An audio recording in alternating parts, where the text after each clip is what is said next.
papà dice a nascondiamoci e ci impezzavamo sotto al cultore. I veretti passava sotto chiovere un povero uomo, pinta un mantellone. Un povero uomo con una faccia pallida, chissà per quale e quando va dipinto. I piedi cacchiacchià sguazzariavano rinta non pare scarpe malamente. Un capello inzavato, chine paura, un'aria distratta, abbandonata, triste.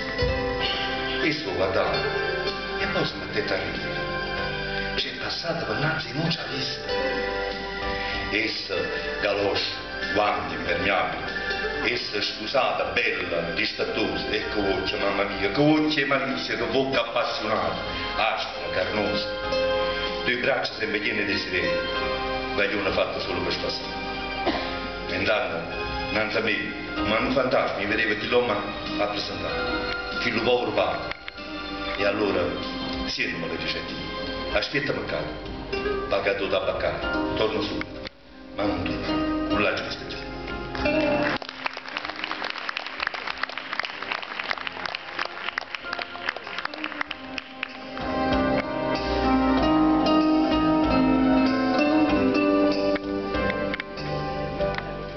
Ma il destino non si arrende mai. A volte succedono cose che ci portano indietro con la memoria e ci spingono a considerare in fondo il nostro passato, che sarebbe potuto essere diverso.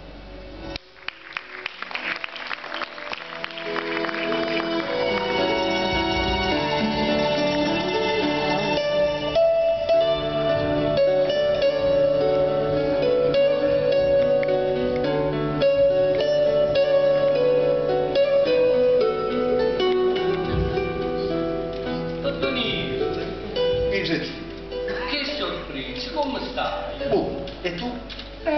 Vado benino.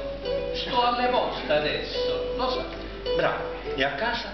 Ottimamente. Mo in famiglia sono restati i bambini solamente.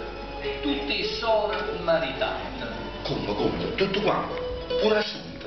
Sì, è sposato con figli benestante, che sta bassa angolata.